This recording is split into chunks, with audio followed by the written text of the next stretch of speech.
एक बार की बात है, एक तालाब में दो मछलियां और एक मेंढक साथ रहा करते थे। एक मछली का नाम शतबुद्धि और दूसरी का नाम शस्त्र बुद्धि था। वही मेंढक का नाम एक बुद्धि था। मछलियों को अपनी बुद्धि पर बड़ा घमंड था, लेकिन मेंढक अपनी बुद्धि पर कभी घमंड नहीं करता था। फिर भी तीनों आपस में बहुत अच्छे दोस्त थे। तीनों एक खट्टे तालाब में एक साथ घुमा करते थे और हमेशा साथ रहते थे।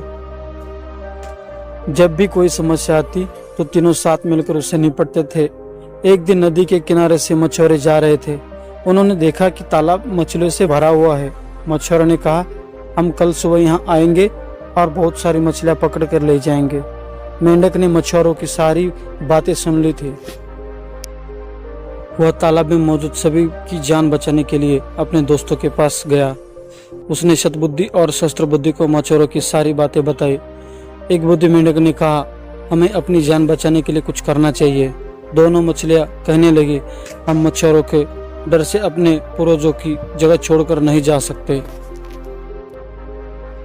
दोनों ने फिर कहा, हमें डरने की जरूरत नहीं, हमारे पास इतनी बुद्धि है कि हम अपना बचाव कर सकते हैं। वही एक बुद्धि मेंढक ने कहा, मुझे पास में मौजूद एक तालाब के बारे में पता है जो इसी तालाब से जुड़ा है। उसने तालाब के अन्य जीवों को भी साथ चलने को कहा, लेकिन कोई भी एक बुद्धि मेंढक के साथ जाने के लिए तैयार नहीं था, क्योंकि सभी को शतबुद्धि और शस्त्र बुद्धि पर भरोसा था कि वो उन सबकी जान बचा लेगा। मेंढक ने कहा, तुम सब मेरे साथ चलो, मछुआरे सुबह तक आ जाएंगे। इस पर शस्त्र बुद्धि ने कहा, मुझे तालाब में छिपने की एक जगह पता है। शतबुद्धि ने भी कहा, मुझे भी तालाब में छिपने की जगह मालूम है।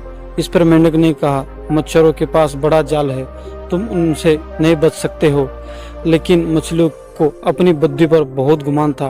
उन्होंने मेंढक की एक न सुनी, लेकिन मेंढक उसी रात अपनी पत्नी के साथ दूसरे तालाब में चला गया। शतबुद्धि और शस्त्र बुद्धि ने एक बुद्धि का मजाक उड़ाया।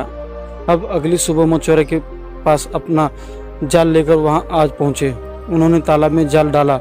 तालाब के सभी जीव अपनी जान बचाने के लिए भागने लगे, लेकिन मछुआरे के पास बड़ा जाल था, जिस कारण कोई भी बचकर नहीं जा सका। जाल में बहुत सारी मछलियां पकड़ी गई। शतबुद्धि और शस्त्र बुद्धि ने भी बहुत बचने की कोशिश की, लेकिन उन्हें भी मछुआरों ने पकड़ ही लिया। जब उन्हें तालाब से बाहर लाया गया, तब तक दोनों की मौत हो चुकी थी। शतबुद्धि और शस्त्र बुद्धि का आकार सबसे बड़ा था, इसलिए मछुआरों ने उन्हें अलग रखा था। उन्होंने बाकी मछलियों को एक टोकरी में डाला, जबकि शतबुद्धि और शस्त्र बुद्धि को कंधे पर उठाकर चल दिए। जब वह दूसरे तालाब के सामने पहुंचे तो एक बुद्धि मेंढक की नजर इन दोनों पर पड़ी। उसे अपने मित्र की यह हालत देख बड़ा दुख हुआ। उसने अपनी पत्नी से कहा कि काश इन दोनों ने मेरी बात मान ली होती तो आज ये जिंदा होते। कभी कभी घमंड जानलेवा भी साबित हो सकता है, इसलिए एक दूसरे की बात सुनना बहुत जरूरी है। दोस्तों, वीडियो अच्छा लगे तो लाइक और सब्सक्राइब कर दीजिए। धन्यवाद।